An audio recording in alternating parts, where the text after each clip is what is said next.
agora a aula sobre o Egito Antigo, continuando a Antiguidade Oriental. O Egito Antigo situa-se na região nordeste da África, berço das primeiras civilizações do mundo antigo, conhecido como Crescente Fértil, com a Mesopotâmia. Tem no rio Nilo seu motivo de existência. O historiador grego Heródoto, que é considerado o pai da história, disse que o Egito seria uma dádiva do Nilo. O rio Nilo tinha um ciclo de cheias, em que alguns meses do ano inundavam vastas planícies, deixando-as férteis à agricultura. O Egito teve várias fases em sua longa história. A primeira, as informações se dá por meio de povos que se instalaram às margens do rio Nilo, montando vilas independentes politicamente chamadas de nomos. Esses nomos são espécies de povoados. Dois reinos, um no delta do Nilo, Baixo Egito, e outro centrado no rio acima, em torno da cidade de Tebas, que é considerado o Alto Egito, existiram do quarto século ao terceiro milênio antes de Cristo. Do quarto ao terceiro milênio antes de Cristo. Os dois foram unificados com a conquista do Baixo Egito, pouco antes de 3000 a.C., dando início ao período protodinástico, ou seja, o Alto Egito conquistou o Baixo Egito. O nome do faraó é o faraó Menes. A mudança da capital para Mênfis, próximo ao início do Delta, no Antigo Império, indica a importância do comércio marítimo com o Oriente e ilhas gregas. Nessa época, passaram a ser feitas as maiores pirâmides, que foram construídas na beira do deserto, na margem oeste, ligada à morte.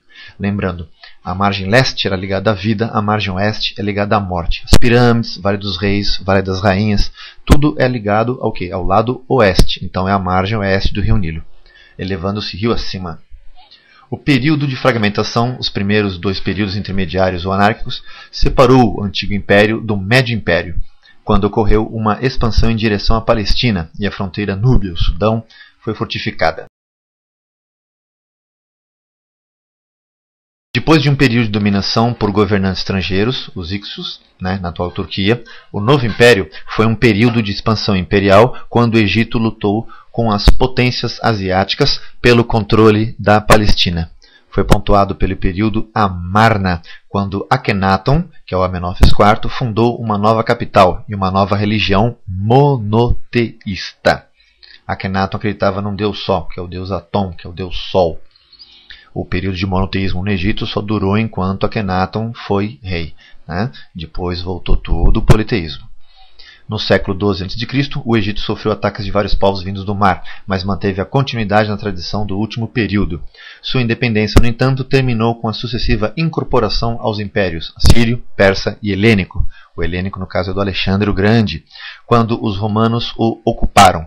O Egito era praticamente autogovernado. Religião. A religião egípcia era politeísta, ou seja, vários deuses, sendo os principais a trindade, Amon-Ra, Osíris e Ísis. Os sacerdotes faziam a ligação dos homens com os deuses, possuindo assim um forte poder político, além do religioso. Arquitetura. Grandes obras egípcias ainda existem porque foram feitas de pedras, muitas em grandes blocos.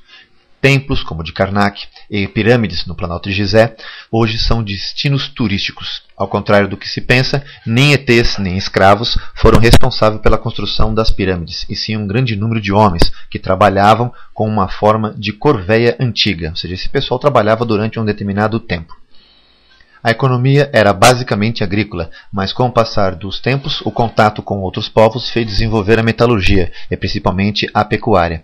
A condição feminina era boa se comparada às mulheres gregas. Elas tinham uma certa liberdade, não política, apesar de existirem rainhas, que são chamadas de faraonas ou faraoas.